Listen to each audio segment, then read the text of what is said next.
പ്രിയപ്പെട്ടവരെ, ഒരു വ്യക്തിയെ സംബന്ധിച്ചിടത്തോളം അവൻ്റെ ശരിയായ ജീവിത വിജയത്തിനും അവൻ്റെ സർവ്വ സൗഭാഗ്യങ്ങൾക്കും ഈശ്വരാധീനം അത്യാവശ്യമായിട്ടുള്ള ഘടകമാണ്. എന്നാൽ ചിലർ ദൈവത്തെ വിളിച്ച് പ്രാർത്ഥിച്ചിട്ടും വഴിപാടുകൾ നേർന്നിട്ടും അമ്പലങ്ങളിൽ ഒരുപാട് സന്ദർശിച്ചിട്ടും ഈശ്വരാധീനം ലഭിക്കാതെ പോകുന്ന സാഹചര്യങ്ങളുണ്ട്. അപ്പൊ അത് കൃത്യമായിട്ട് മനസ്സിലാക്കിയിട്ട് അതിന് പരിഹാരങ്ങൾ ചെയ്തു കഴിഞ്ഞാൽ ഈശ്വരാധീനം വർദ്ധിച്ചു വരുന്നതായിട്ടും കാണാം. എന്നാൽ ചില വ്യക്തികൾക്ക് അവരുടെ പെരുമാറ്റത്തിലെ, അവരുടെ പ്രകൃതത്തിലെ ചില പ്രത്യേകതകൾ കൊണ്ട് അവർക്ക് ഈശ്വരാധീനം നഷ്ടപ്പെട്ടു പോവുക, ഈശ്വരൻ എന്നേക്കുമായി അവരിൽ നിന്നും അകന്നു പോവുക തുടങ്ങിയ അനുഭവങ്ങൾ ഉണ്ടായി വരാറുണ്ട്. നമ്മുടെ വ്യക്തി ജീവിതത്തിൽ നമ്മൾ ശരിയെന്ന് കരുതുന്ന ചില കാര്യങ്ങളോ നമ്മുടെ ചില അബദ്ധധാരണകളോ കൊണ്ട് നമ്മുടെ ജീവിതം ഒരു ഗതിയുമില്ലാത്ത ഒരു ഭാഗത്തേക്ക് ഒഴുകി നീങ്ങാൻ സാധ്യതയുണ്ട്. നമ്മുടെ ജീവിതപാതയിൽ നിന്ന് ഭഗവാൻ അകന്നു പോയാൽ നമ്മുടെ ജീവിതത്തിൽ ഉണ്ടാകുന്ന കഷ്ടനഷ്ടങ്ങൾ പറഞ്ഞറിയിക്കാൻ വയ്യാത്തതാണ്. അപ്പോൾ നമ്മളിൽ തന്നെയുള്ള ഈശ്വരനെ നമ്മിൽ നിന്ന് അകറ്റുന്ന നമ്മുടെ പ്രകൃതത്തെക്കുറിച്ച് ഏതൊരു മനുഷ്യനും മനസ്സിലാക്കി വെക്കേണ്ടത് അത്യാവശ്യമായിട്ടുള്ള കാര്യമാണ്. കാര്യം നമ്മളിൽ ഇങ്ങനൊരു പ്രകൃതം ഉണ്ടെങ്കിൽ ഭഗവാൻ നമ്മിൽ നിന്ന് അകലുകയും നമ്മുടെ ജീവിതം വഴിമുട്ടി പോകുമെന്ന് ഓരോരുത്തരും മനസ്സിലാക്കണം. അല്ലെങ്കിൽ ഇതിൽ ഒരു അറിവുമില്ലാതെ ഇരുന്നിട്ട് അവസാനം ലൈഫ് നഷ്ടപ്പെട്ടിട്ട് പിന്നെ വിളിച്ച് പ്രാർത്ഥിച്ചിട്ടോ കരഞ്ഞിട്ടോ വലിയ നേട്ടമൊന്നും ഉണ്ടായി വരികയില്ല. അതുകൊണ്ട് തന്നെ സ്വയം ചിന്തിക്കുക, എനിക്ക് ഇങ്ങനൊരു പ്രകൃതമുണ്ടോ, ഇങ്ങനെ ഒരു പ്രകൃതം ഉണ്ടെങ്കിൽ ഞാൻ എത്രയും പെട്ടെന്ന് അത് മാറ്റണം എന്നൊക്കെ ഒരു ബോധ്യം നമുക്കുണ്ടാവണം. അതിനു വേണ്ടിയിട്ടാണ് ഈ വീഡിയോ തയ്യാറാക്കിയിരിക്കുന്നത്. ഈശ്വര വിശ്വാസത്തിന്റെ പാതയിലൂടെ സഞ്ചരിക്കാൻ ആഗ്രഹിക്കുന്ന, ഈശ്വരൻ ഒരിക്കലും നമ്മളെ കൈവിട്ട് കളയരുതെന്ന് ആഗ്രഹിക്കുന്ന ഓരോരുത്തരും കാണേണ്ടുന്ന വീഡിയോ ആണിത്. കാരണം ഇത് നിങ്ങളുടെ ജീവിതത്തിൽ പകർന്നു തരുന്ന മൂല്യം അത്ര വലുതായിരിക്കും. നമസ്കാരം, ഞാൻ RJ അയ്യർ ഹരിചന്ദ്രൻ മഠം. ഹൈന്ദവ ആചാര സംബന്ധമായ, ജ്യോതിഷ സംബന്ധമായ, മോട്ടിവേഷൻ സംബന്ധമായ ഒട്ടേറെ കാര്യങ്ങൾ പറഞ്ഞു തരുന്ന ഒരു വാട്സപ്പ് ചാനൽ നമുക്കുണ്ട്. ഇതിൻ്റെ കീഴെ കമൻറ്റ് ബോക്സിലും ഡിസ്ക്രിപ്ഷൻ ബോക്സിലും അതിൻ്റെ ലിങ്ക് കൊടുത്തിട്ടുണ്ട്. അതിലൂടെ ചാനൽ പ്രവേശിച്ചാൽ നിങ്ങളുടെ പിറന്നാളിന്, നിങ്ങളുടെ കുടുംബ അംഗങ്ങളുടെ പിറന്നാളിന് സൗജന്യമായിട്ട് പുഷ്പാഞ്ജലി അർച്ചനകൾ നടത്തി കിട്ടുന്നതാണ്. അപ്പോൾ പ്രധാനപ്പെട്ട കുറച്ച് കാര്യങ്ങളാണ് ഞാൻ ഇതിലൂടെ പറഞ്ഞു വരുന്നത്. ആദ്യത്തെ കാര്യം അഹങ്കാരം എന്നുള്ളതാണ്. നമ്മൾ കേട്ടിട്ടുണ്ട്, അഹങ്കാരം ഉള്ളവൻ അവസാനം ആത്യന്തികമായ ഒരു പതനത്തിലേക്ക് ചെന്നപ്പെടും എന്നുള്ളത്. ഭഗവാൻ തന്നെ പലവട്ടം പറഞ്ഞിട്ടുള്ളതാണ് അഹങ്കാരിക്ക് നാശം ഫലം എന്നുള്ളത്. എന്നാൽ പല മനുഷ്യരിലും ദൈവവിശ്വാസിയാണെന്ന് നടിച്ചിട്ടും അവരുടെ ഉള്ളിലെ ഈഗോ ഇങ്ങനെ വളർന്നുകൊണ്ടിരിക്കുകയും അവർ സഹജീവികളോട് കരുണ കാണിക്കാതെ അഹങ്കാരം കാണിച്ച് പ്രവർത്തിച്ചു കൊണ്ടേയിരിക്കും. നമ്മുടെ പുരാണ ഇതിഹാസങ്ങളെല്ലാം പറയുന്നത് അഹങ്കാരത്തിന്റെ പതനം വളരെ വലുതായിരിക്കും എന്നുള്ളതാണ്. അതുകൊണ്ട് തന്നെ നമ്മൾ എത്ര വലിയ ഈശ്വര ഭക്തനാണെന്ന് നടിച്ചാലും ശരി, നമ്മളിലെ അഹങ്കാരം വളർന്നു നിൽക്കുകയാണെങ്കിൽ നമ്മളിൽ നിന്ന് ഭഗവാൻ അകന്നു പോകും. അതിൽ യാതൊരു സംശയവും വേണ്ട. രണ്ടാമത്തെ കാര്യം ധർമ്മം പാലിക്കാതിരിക്കുക എന്നുള്ളതാണ്. നമുക്ക് പല വിധത്തിലുള്ള ധർമ്മങ്ങളുണ്ട്. അതിൽ പ്രധാനപ്പെട്ട ധർമ്മമാണ് കുടുംബധർമ്മം, സമൂഹധർമ്മം, ഇങ്ങനെയൊക്കെയുള്ള കാര്യങ്ങൾ. അപ്പോൾ ഒരാള് കുടുംബത്തെ മറന്ന് സമൂഹത്തിൽ നടന്നാലും സമൂഹത്തെ മറന്ന് കുടുംബത്തിൽ അടഞ്ഞിരുന്നാലും രണ്ടും ദോഷകരം തന്നെയാണ്. ഒരു വ്യക്തിയെ സംബന്ധിച്ചിടത്തോളം അവൻ്റെ ധർമ്മങ്ങളെല്ലാം തന്നെ പാലിക്കപ്പെടേണ്ടതാണ്. അപ്പോൾ ഈ ധർമ്മത്തിന്റെ വഴിയിൽ നിന്ന് അവൻ പാത വ്യതിചലിച്ച് മുന്നോട്ട് പോവുകയും ന്യായവും സത്യവും എല്ലാം ഉപേക്ഷിച്ച് അവൻ തെറ്റായ മാർഗങ്ങളിലൂടെ സഞ്ചരിക്കുകയൊക്കെ ചെയ്തു കഴിഞ്ഞാൽ ഉണ്ടാകുന്ന ഭവിഷ്യത്ത് എത്ര വലുതായിരിക്കും എന്നറിയാലോ. അതുകൊണ്ട് തന്നെ സത്യസന്ധമായ പാത തിരഞ്ഞെടുക്കുക. എത്ര നേട്ടം ഉണ്ട് എന്ന് കരുതിയാലും സത്യം കൈവിടാതിരിക്കുക എന്നുള്ളത് പരമപ്രധാനമാണ്.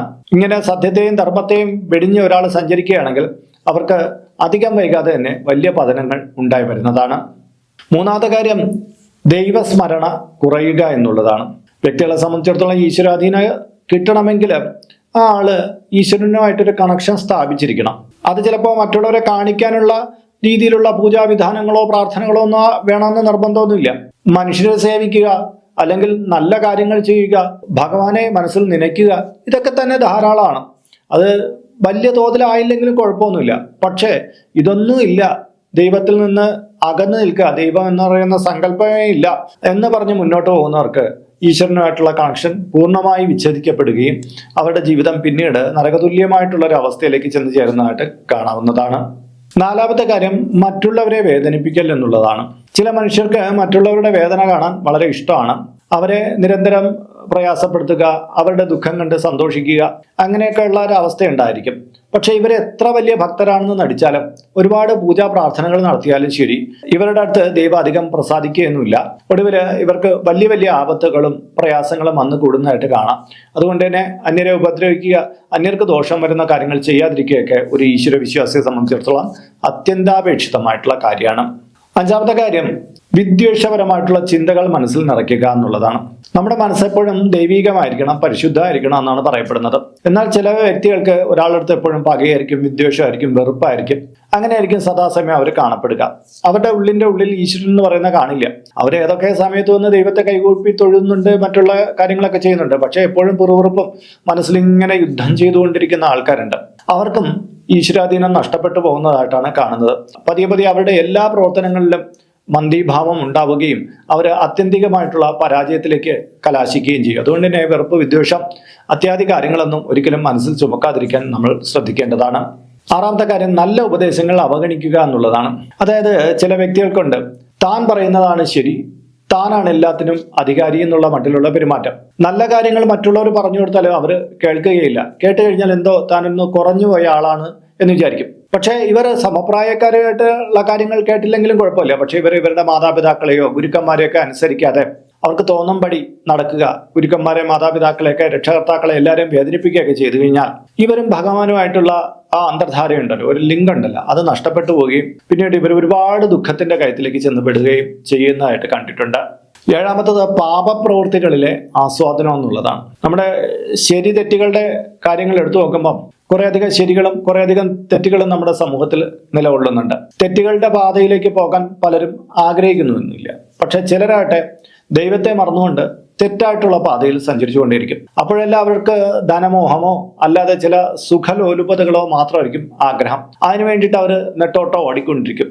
നന്മകളെ എല്ലാവരും മറന്നു കളയുകയും ചെയ്യും. ഇങ്ങനെയുള്ളവരുടെ ജീവിതം ഒരു പാപക്കുഴിയിൽ ചെന്നപ്പെടുകയും അവർ അവിടെ കിടന്ന് നരകതുല്യമായിട്ടുള്ള വേദനകൾ അവസാന കാലത്തൊക്കെ അനുഭവിക്കുന്നതായിട്ട് കണ്ടിട്ടുണ്ട്. ഈശ്വരവിലാസം അവർക്ക് ഒട്ടും കിട്ടുകയില്ല. എട്ടാമത്തെ കാര്യം, നന്ദിയില്ലായ്മ എന്നുള്ളതാണ്. ചില വ്യക്തികൾക്ക് സേവനങ്ങളൊക്കെ സ്വീകരിച്ചതിന് ശേഷം കടന്നു കളയുന്ന ഒരു സ്വഭാവമുണ്ട്. ഒരു നന്ദി വാക്ക് പറയുകയോ ഒരു നന്ദി പ്രവൃത്തി ചെയ്യുകയോ ചെയ്യുകയില്ല. ഒരു വ്യക്തിയെ സംബന്ധിച്ചിട്ട് അവനെ മനുഷ്യനായിട്ട് നിലനിർത്തുന്നത് മറ്റുള്ളവരുടെ സേവനങ്ങൾക്ക് നന്ദി പറയുക, അതിനെ വിലമതിക്കുക എന്നുള്ള കാര്യമാണ്. മാത്രമല്ല, ഈശ്വരനായിട്ട് അനുഗ്രഹിച്ചു തന്നിട്ടുള്ള ജീവിതത്തെയും ജീവിതത്തിൽ ലഭിച്ചിട്ടുള്ള സുഖദുഃഖങ്ങൾക്കും നന്ദിയുള്ളവരായിരിക്കുക എന്നുള്ളത് പരമപ്രധാനമായിട്ടുള്ള കാര്യമാണ്. പക്ഷേ ഈ നന്ദി എന്ന് പറയുന്ന കാര്യം തൊട്ട് തീണ്ടിയിട്ടില്ലാത്തവർക്ക് അവസാനം നന്ദികേടുകളുടെ ഒരു കൂമ്പാരം കൊണ്ടായിരിക്കും ഭഗവാൻ ഒരു ശിക്ഷ കൊടുക്കുക. അതുകൊണ്ട് തന്നെ ഒരിക്കലും ഇത്തരം പ്രവൃത്തികൾ കാണിക്കാതിരിക്കുക. ഇത് നിങ്ങളെ ഈശ്വരനിൽ നിന്ന് അകറ്റുന്ന കാര്യമാണ്. ഒമ്പതാമത്തെ കാര്യം, സ്വാർത്ഥത ഉയരുക എന്നുള്ളതാണ്. ഒരു വ്യക്തിക്ക് സ്വന്തം കാര്യം മാത്രമേ നോക്കാൻ താല്പര്യമുള്ളൂ. അന്യർക്ക് എന്ത് സംഭവിച്ചാലും എനിക്കൊരു കുഴപ്പമില്ല, എൻ്റെ കാര്യങ്ങളെല്ലാം നടന്നു കിട്ടണം. അതുകൊണ്ട് തന്നെ മറ്റുള്ളവരെ ചതിക്കാനും വഞ്ചിക്കാനും മറ്റുള്ളവരെ ദ്രോഹം ചെയ്യാനും ഒക്കെ ഇവർ നിരന്തരം തയ്യാറായിക്കൊണ്ടിരിക്കും. ഒരു വ്യക്തി സ്വന്തം കാര്യങ്ങൾ നോക്കുന്നതിൽ തെറ്റൊന്നുമില്ല. പക്ഷെ അത് മറ്റുള്ളവർക്ക് ദോഷം ചെയ്യുന്ന തരത്തിലേക്ക് കാര്യങ്ങൾ മാറുകയാണെങ്കിൽ അത് ആത്യന്തികമായിട്ടുള്ള തെറ്റാണ്. അതുകൊണ്ട് തന്നെ അങ്ങനെ ചെയ്യുന്നവർക്ക് ഈശ്വരീയ കടാക്ഷം നഷ്ടപ്പെടുകയും ഒടുവിൽ അവർ ഒരുപാട് പ്രയാസങ്ങൾ അനുഭവിച്ചായിരിക്കും ജീവമുക്തി നേടുക. പത്താമത്തെ കാര്യം, ആത്മപരിശോധന ഇല്ലാതിരിക്കുക എന്നുള്ളതാണ്. മനുഷ്യനെ സംബന്ധിച്ചിടത്തോളം അവന്റെ ജീവിതത്തിൽ ചില ശരികളും ചില തെറ്റുകളും എല്ലാം സംഭവിച്ചു എന്ന് വന്നേക്കാം. പക്ഷേ നമ്മളെപ്പോഴും നമ്മളെക്കുറിച്ചൊരു ആത്മപരിശോധന നടത്തണം. നമ്മൾ ചെയ്തത് ശരിയായോ, ഇനി ഇങ്ങനെ ചെയ്യാൻ പാടില്ലേ, അതോ ഇങ്ങനെ ചെയ്യണോ എന്നൊക്കെ ഉള്ളൊരു ആത്മപരിശോധന നടത്തി ശരിയായ പാത കണ്ടെത്തേണ്ടിയിരിക്കുന്നു. ചില വ്യക്തികൾക്ക് അതിനുള്ള താല്പര്യമൊന്നുമില്ല. അവരുടേതായ ഒരു റൂട്ടിൽ അങ്ങ് പാഞ്ഞു പൊയ്ക്കൊണ്ടിരിക്കും. സ്വയം പരിശോധന നടത്തുകയും തിരുത്തുകയൊന്നും ചെയ്യില്ല. അങ്ങനെ പൊയ്ക്കൊണ്ടിരിക്കുമ്പോൾ പലപ്പോഴും അവർ തെറ്റായ പാതയിലേക്ക് കടക്കുകയും ആ തെറ്റുകളുടെ എണ്ണം കൂട്ടിക്കൊണ്ടിരിക്കുകയും ചെയ്യും. ഇവരിൽ നിന്ന് ഈശ്വരൻ അകന്നു പോവുകയും ഇവരുടെ ജീവിതം പിന്നീട് വലിയ വലിയ ദുഃഖങ്ങൾക്ക് കാരണമായി തീരുന്നതായിട്ടും കാണുന്നുണ്ട്. അടുത്തതെന്ന് പറഞ്ഞാൽ ദുരഭിമാനമാണ്. ഒരു വ്യക്തിക്ക് അഭിമാനം എന്ന് പറയുന്ന വലിയ കാര്യം തന്നെയാണ്. പക്ഷെ അതിലുപരി ദുരഭിമാനത്തിലേക്കാണ് ഒരു വ്യക്തി കടക്കുന്നതെങ്കിൽ അത് അയാളുടെ ജീവിതത്തിന്റെ പതനത്തിന് കാരണമാകുകയാണ്. മാത്രമല്ല, ദുരഭിമാനികളായ ആൾക്കാരോടൊപ്പം ഈശ്വര ചൈതന്യം ഒരിക്കലും കാണുകയില്ല എന്നുള്ളത് മനസ്സിലാക്കുക. അടുത്തതെന്ന് പറഞ്ഞാൽ ദൈവത്തിലോടുള്ള വിശ്വാസം നഷ്ടപ്പെടുക. പലപ്പോഴും അവരുടെ ജീവിതത്തിൽ ചില പ്രതിസന്ധികൾ വന്നു ചേരുമ്പം ഇവർ ചിന്തിക്കുന്നത് ദൈവം എന്ന് പറയുന്ന ഒന്നില്ല, ഇല്ലെങ്കിൽ എന്നെ സഹായിക്കില്ല, എനിക്ക് ഈ പ്രതിസന്ധി വന്നു ചേരുമോ എന്നൊക്കെയുള്ള ചിന്തിച്ചിട്ട് അവസാനം ദൈവവിശ്വാസത്തിൽ നിന്ന് ഇവർ വഴിമാറി നടക്കുന്നത് കണ്ടിട്ടുണ്ട്. ശരിക്കും പറഞ്ഞാൽ ജീവിതം എന്ന് പറയുന്ന സുഖ ദുഃഖ സമ്മിഷ്ടമായിട്ടുള്ള കാര്യമാണ്. പക്ഷേ നമുക്ക് എന്തെങ്കിലും പ്രതിസന്ധികളോ പ്രശ്നങ്ങളോ വരുമ്പോൾ അന്നേരം ദൈവം ഇല്ല എന്നൊക്കെ പറഞ്ഞ് മാറിപ്പോകുന്നവർക്ക് പിന്നീട് ഒരിക്കലും ദൈവത്തിന്റെ സ്വാധീനം അനുഭവപ്പെടാൻ കഴിയുകയില്ല. ഇവർ ഒരുപാട് പ്രയാസങ്ങളുടെ കുത്തൊഴുക്കിൽ പെട്ടുപോകുന്നതായിട്ട് കാണുന്നുണ്ട്. അപ്പൊ പ്രിയപ്പെട്ടവരെ, നമ്മുടെ ജീവിതത്തിൽ ഈശ്വരൻ നമ്മിൽ നിന്ന് അകന്നു പോകുന്ന നമ്മുടെ പ്രകൃതത്തിലെ ചില കാരണങ്ങളെയാണ് ഞാൻ എടുത്ത് കാണിച്ചത്. അതായത് നമ്മളിൽ പലരിലും ഇത്തരം ചിന്താഗതികളോ ഇത്തരം പെരുമാറ്റശീലങ്ങളോ ഇടയ്ക്ക് മുറയ്ക്കൊക്കെ വന്നു പോയി എന്ന് വരാം. അപ്പോൾ നമ്മളെ ഇത് ഈശ്വരനിൽ നിന്ന് അകറ്റുമെന്ന് വ്യക്തമായിട്ട് മനസ്സിലാക്കി കഴിഞ്ഞാൽ നമ്മളിലെ ഇത്തരം നെഗറ്റീവായിട്ടുള്ള കാര്യങ്ങൾ നമുക്ക് ഒഴിവാക്കാൻ പറ്റും. അപ്പോൾ നിങ്ങളുടെ ജീവിതത്തിൽ നിങ്ങളുടെ പ്രകൃതത്തിൽ ഇങ്ങനെ എന്തെങ്കിലുമൊക്കെ കാര്യങ്ങളുണ്ടെങ്കിൽ ഇന്ന് തന്നെ അത് മതിയാക്കാനുള്ള ശ്രമം നടത്തണം. കാര്യം നമ്മൾ ഈശ്വരനിൽ നിന്ന് കൈവിട്ടിട്ട് സഞ്ചരിക്കുന്ന പാത അത്യധികം ദുർഘടമായിരിക്കും. പിന്നീട് നമുക്ക് തിരിച്ചടികളുടെ ഒരു കൂമ്പാരം തന്നെയായിരിക്കും സംഭവിക്കുക. അതുകൊണ്ട് അതിനെ കൃത്യമായിട്ട് മനസ്സിലാക്കി മുന്നോട്ട് പോകാൻ താല്പര്യപ്പെടുന്നു. അപ്പോൾ ഇന്നത്തെ വീഡിയോ നിങ്ങൾക്ക് ഏവർക്കും ഇഷ്ടമായെന്ന് കരുതുന്നു. നിങ്ങളുടെ അഭിപ്രായങ്ങളും നിർദ്ദേശങ്ങളും ഇതിൻ്റെ കീഴെ കമൻറ്റ് ബോക്സിൽ രേഖപ്പെടുത്തുക. മാത്രമല്ല നിങ്ങളുടെ പേര്, നിങ്ങളുടെ വയസ്സ്, നിങ്ങളുടെ നക്ഷത്രം അത് ഇതിൻ്റെ കീഴെ കമൻറ്റ് ബോക്സിൽ രേഖപ്പെടുത്തിയാൽ ഇവിടെ നടക്കുന്ന വിശേഷാലായിട്ടുള്ള പൂജാ പ്രാർത്ഥനകളിൽ നിങ്ങളെ ഉൾക്കൊള്ളിക്കാൻ പറ്റുന്നതാണ്. ഒരു മാസത്തേക്കായിരിക്കും ഇപ്രകാരം ചെയ്യുന്നത്. കൂടുതലായിട്ട് വേണമെന്നുള്ളവർ ഇനി തൊട്ട് ഇതിൽ അപ്ലോഡ് ചെയ്യുന്ന എല്ലാ വീഡിയോയുടെ കീഴെ നിങ്ങളുടെ ഡീറ്റെയിൽസ് ഇങ്ങനെ കൊടുത്താൽ മതി. അതിനായിട്ട് ഇതുവരെയ്ക്ക് ഈ ചാനൽ സബ്സ്ക്രൈബ് ചെയ്തിട്ടില്ലെങ്കിൽ അത് ചെയ്യുക. ഒപ്പം തന്നെ ഈ വീഡിയോ ഒന്ന് ലൈക്ക് കൂടി ചെയ്യുക. എങ്കിൽ മാത്രമായിരിക്കും പുതുതായിട്ട് ഈ ചാനൽ അപ്ലോഡ് ചെയ്യുന്ന വീഡിയോകളുടെ ഡീറ്റെയിൽസ് നിങ്ങൾക്ക് റെക്കമെൻഡേഷനായിട്ടോ നോട്ടിഫിക്കേഷനായിട്ടോ ഒക്കെ യൂട്യൂബ് അയച്ചു നൽകുകയുള്ളൂ. എങ്കിലല്ലേ നിങ്ങൾക്ക് നിങ്ങളുടെ ഡീറ്റെയിൽസ് കൊടുക്കാൻ പറ്റുള്ളൂ. അപ്പോൾ അത് പ്രയോജനപ്പെടുത്തുക. ഇതിൽ കാണുന്നത് എൻ്റെ വാട്സപ്പ് നമ്പറാണ്. ജ്യോതിഷ സംബന്ധമായതും പൂജാ സംബന്ധമായതുമായ അപ്പോയിൻമെന്റിന് വേണ്ടിയിട്ടാണ് ഇത് നൽകിയിരിക്കുന്നത്. നേരിട്ട് വിളിച്ചു കഴിഞ്ഞാൽ കിട്ടുകയില്ല. നിങ്ങളുടെ പേര്, നിങ്ങളുടെ സ്ഥലം ഇവ രേഖപ്പെടുത്തി വാട്സപ്പിലൂടെ മെസ്സേജ് ചെയ്താൽ മതി. അപ്പോൾ അഡ്മിൻ ഒരു മാർഗ്ഗനിർദ്ദേശം അയച്ചു നൽകുന്നതാണ്. ആ മാർഗ്ഗനിർദ്ദേശം അനുസരിച്ച് അപ്പോയിൻമെന്റ് എടുത്തിട്ട് വിളിക്കാവുന്നതാണ്. നമ്മളിപ്പോൾ ഒരു സ്റ്റോർ യൂട്യൂബിൽ ആരംഭിച്ചിട്ടുണ്ട്. ഹൈന്ദവ ധർമ്മം അനുസരിച്ച് ജീവിക്കുന്നവർക്ക് പൂജാ കാര്യങ്ങളുമായിട്ട് ബന്ധപ്പെട്ട ചില കാര്യങ്ങളൊക്കെ മേടിക്കണമെന്നുണ്ടായിരിക്കും. അപ്പോൾ അങ്ങനെയുള്ള കാര്യങ്ങൾ നിങ്ങൾക്ക് ഓൺലൈനായിട്ട് എടുക്കാൻ പറ്റുന്ന ഒരു സ്റ്റോറാണിത്. താല്പര്യമുള്ളവർക്ക് അതിൽ പോയിട്ട് അതിൻ്റെ വിലയൊക്കെ നോക്കിയിട്ട് നിങ്ങൾക്ക് താല്പര്യമുണ്ടെങ്കിൽ അതിൽ നിന്ന് മേടിക്കാവുന്നതാണ്. ഇങ്ങനെ നോക്കിയാൽ മതിയാകും. അപ്പോൾ മറ്റൊരു വീഡിയോ മറ്റൊരു വിശേഷമായിട്ട് വീണ്ടും കണ്ടുമുട്ടും വരെ എല്ലാവർക്കും നമസ്കാരം. നിങ്ങളുടെ സ്വന്തം RJ ഹരിചന്ദന മഠം. നമസ്തേ.